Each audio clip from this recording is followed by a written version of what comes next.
Hola, hola, ¿qué tal? Qué gusto saludarles en esta nueva emisión de Impacto Económico a través de la señal informativa de Telesur. Soy Yarani Flores, vamos de inmediato a revisar titulares. En América Latina, la inseguridad alimentaria alcanza niveles récord en Haití, según datos de la ONU. En contexto, expertos pronostican que Alemania enfrentará este 2025 su tercer año consecutivo de recesión. Y entre 60, Rusia y Estados Unidos planean ampliar su cooperación.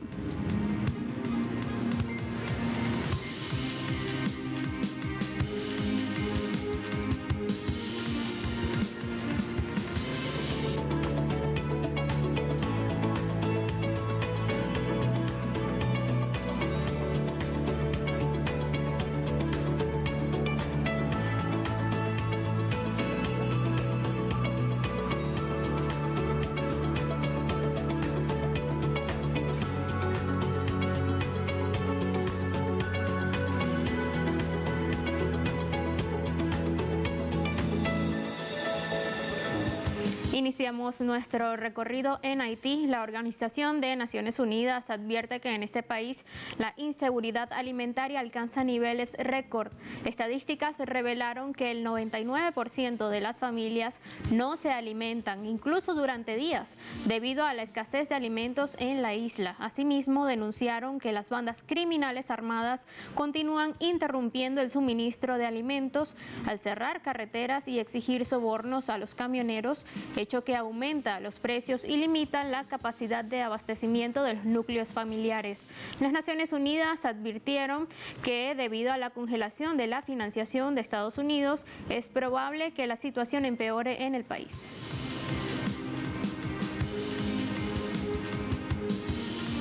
La economía brasileña registró un crecimiento del 3.8% en 2024, superando las expectativas según datos del Banco Central. No obstante, el índice IBC-BR, un indicador adelantado del PIB, mostró una caída del 0.7% en diciembre, la mayor desde mayo de 2023, reflejando así un enfriamiento en sectores como ventas minoristas, industria y servicios. Aunque el crecimiento fue impulsado por inversiones y consumo, el ajuste monetario agresivo con alzas de tasas de interés de 100 puntos básicos en enero busca controlar la inflación, que cerró en 4.8% por encima del objetivo del 3%. El PIB oficial será publicado el 7 de marzo, confirmando si la desaceleración se consolida en la mayor economía de América Latina.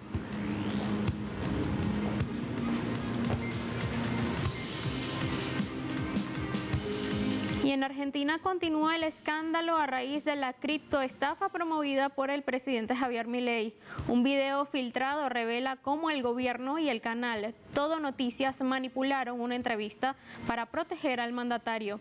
La entrevista, realizada por Jonathan Viale, operador del grupo Clarín, buscaba limpiar la imagen del presidente tras el escándalo suscitado por la estafa realizada mediante el token Libra. Sin embargo, fue filtrada una versión no editada donde el asesor Santiago Caputo interrumpe la conversación y habla al oído de Javier Milei, ya que el mandatario estaba confesando que va a recurrir al aparato del Estado a través del Ministerio de Justicia para salvarlo en una causa que es difundida por medios oficialistas como un problema entre privados.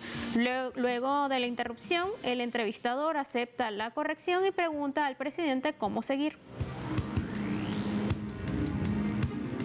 La verdad, digamos, los temas jurídicos no son los míos. Sería imprudente de mi parte que te anticipe esto. Digo, esto quien seguramente mejor entienda en el tema es nuestro ministro de Justicia, Mariano Cunio Libarona. Él va a seguir toda la estrategia judicial, entre comillas. Digamos, bueno, es el ministro de Justicia, o sea, sí, digamos, es el que entiende de estos temas. No, pero como es un tema en el cual participaste vos como ciudadano, además como presidente, por eso te lo pregunto. Pero de vuelta... Es bueno que lo señales como ciudadano, porque tuiteé desde mi cuenta personal. Sí, pero ya te diste cuenta que no, que sos presidente. Bueno, me lo dijiste antes. Pero sí, pero mi cuenta es mi cuenta personal. Está bien, pero sos el presidente. Fíjate que dice mi cuenta de Twitter, abrila. Economista, sí, ya sé. Ok. Pero sos el presidente. Sí. ¿Qué? ¿Con esa parte? Sí, no sé cómo venía. Bueno, ok. Sí, estoy... ¿Qué? Sí, yo sé por qué. Por el juicio. Sí. Claro.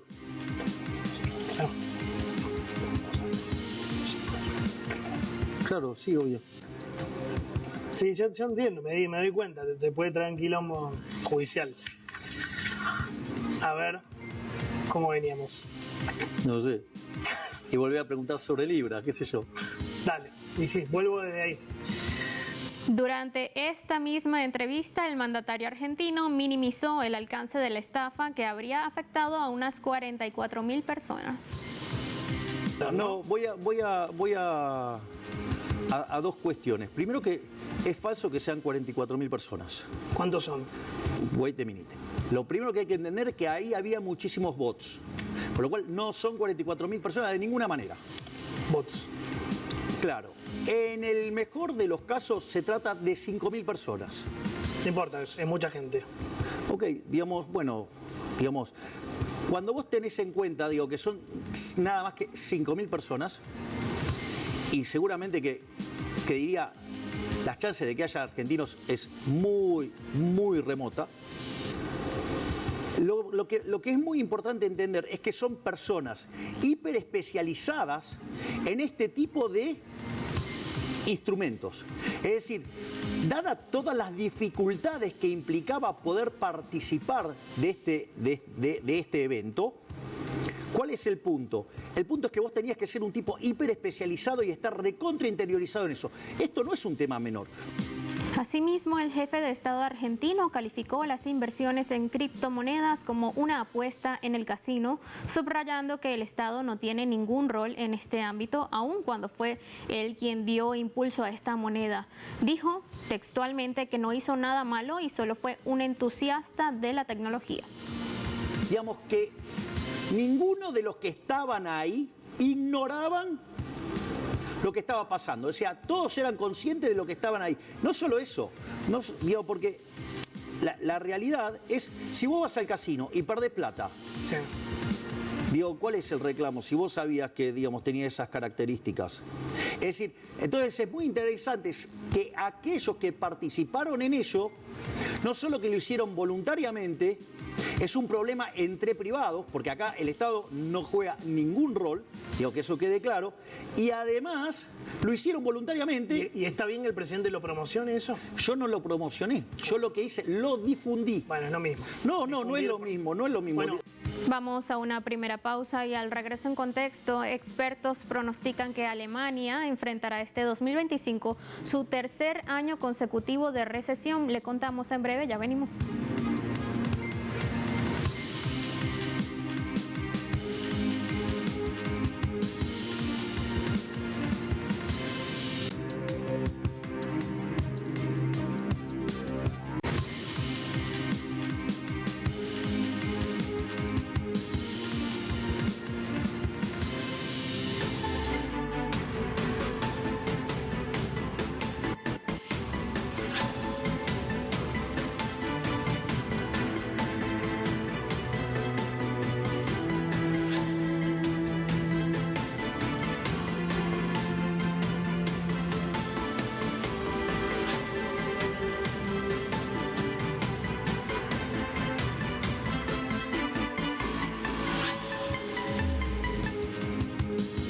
Estamos de vuelta y en contexto le contamos que la economía alemana, considerada durante décadas como el motor financiero de Europa, no la está pasando bien. La Cámara de Comercio e Industria alemana respaldó la previsión de que el país experimentará este 2025 su tercer año consecutivo de recesión, con una disminución estimada del 0.5% en su PIB.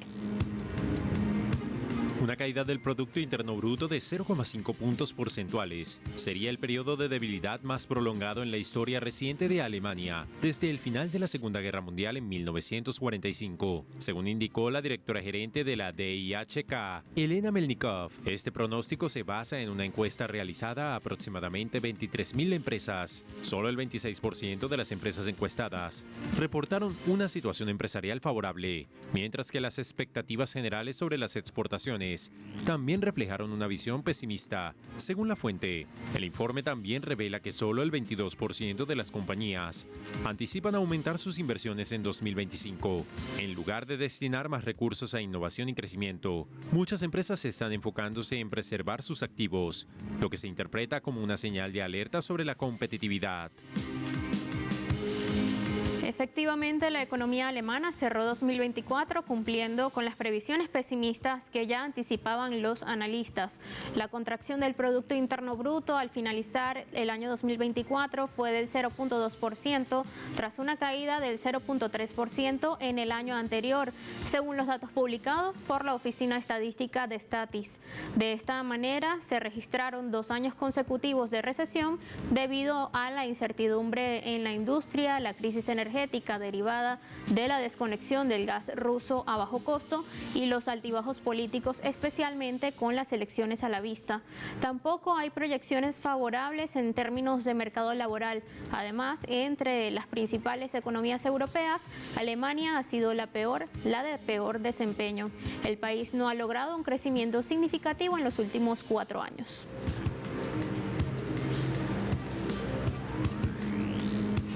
Entre los factores que han influido negativamente en el desempeño económico destacan la reducción en la demanda interna y externa, así como problemas estructurales que han golpeado a las industrias más emblemáticas del país.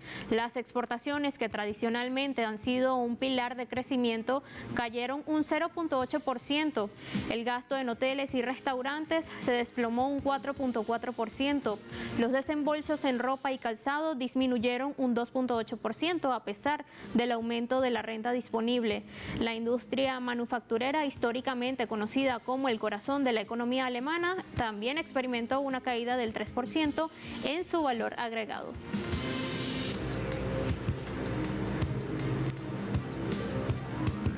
Además, varios factores externos han exacerbado la situación económica en Alemania. Aquí le contamos.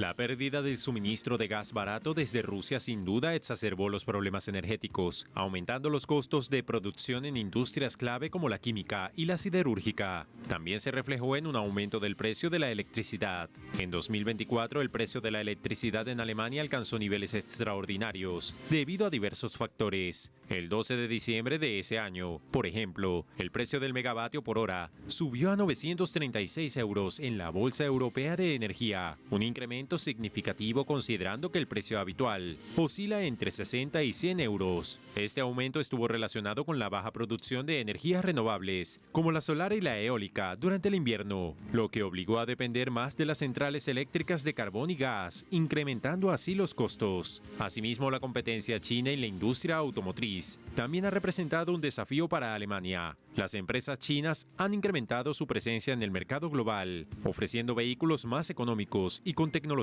innovadoras, lo que ha presionado a los fabricantes alemanes. La industria local sufrió uno de sus mayores golpes en 2024, con el cierre de 3 plantas de Volkswagen, lo que implicó el despido de más de 10.000 trabajadores y el cierre de fábricas por primera vez en sus 87 años de historia. Vamos hacia una segunda pausa y al regreso en 360, Rusia y Estados Unidos planean ampliar su cooperación. Le contamos esto en breve, ya venimos.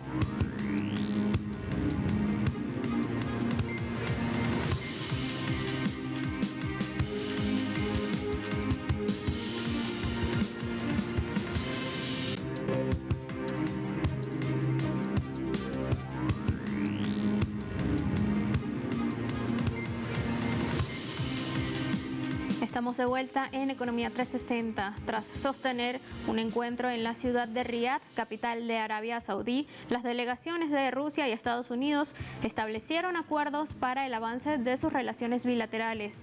Esta es la primera reunión de alto nivel entre ambas naciones desde el inicio del conflicto en Ucrania, allanando así el camino para normalizar las relaciones. Ambas partes acordaron crear condiciones para reanudar y extender la cooperación en diversos ámbitos, incluyendo asuntos geopolíticos y oportunidades económicas. En este sentido, se comprometieron en mantener la comunicación, acelerar el nombramiento de embajadores y resolver problemas en el funcionamiento de sus embajadas en Moscú y Washington.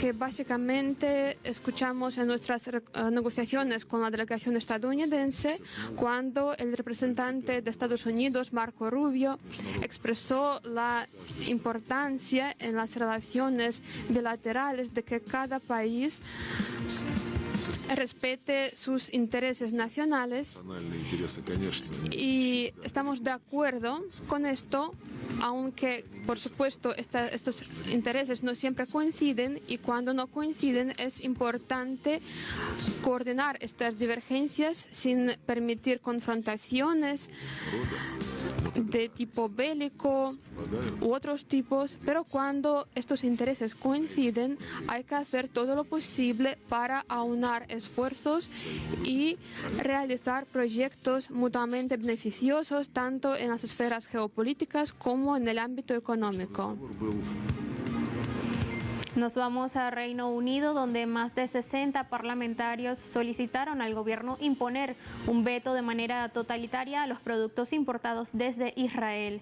Los parlamentarios consideran que los acuerdos comerciales entre Tel Aviv y Londres no cumplen con los requerimientos que exigen las normas internacionales. El director de campañas de la organización Global Justice Now, Tim Burley, enfatizó en que de nada sirve la condena de Londres a los actos genocidas de Israel cuando mantiene vínculos comerciales con el régimen. Para los parlamentarios también se debe eliminar el comercio con asentamientos israelíes como primer paso para cumplir con la moral y el liderazgo internacional.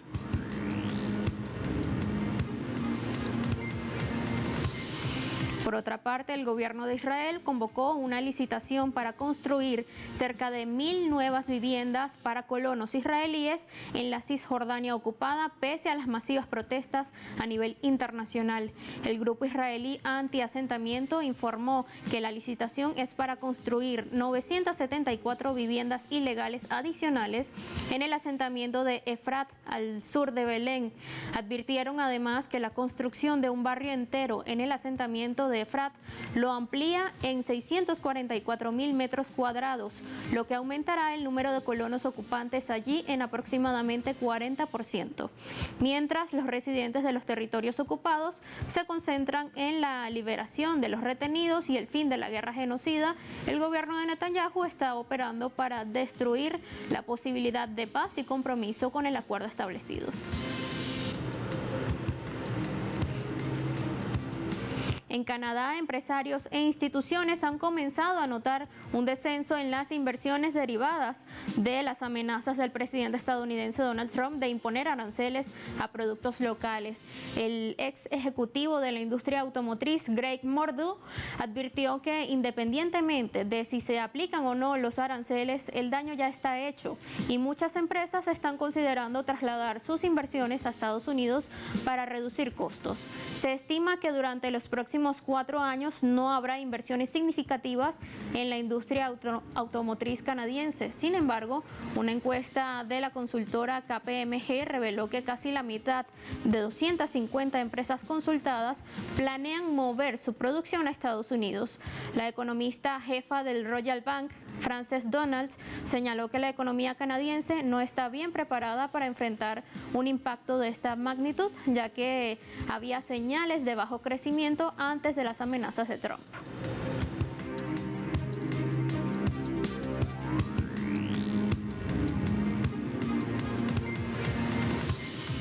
Revisamos indicadores petroleros al cierre de esta jornada. El barril de petróleo intermedio de Texas marcó $71.62 con una subida de 88 centavos de dólar. El barril del Brent de referencia en Europa se ubicó en $75.66 con una alza de 92 centavos de dólar. Y el crudo promediado por la OPEP marcó $76.72 con una caída de 7 centavos de dólar.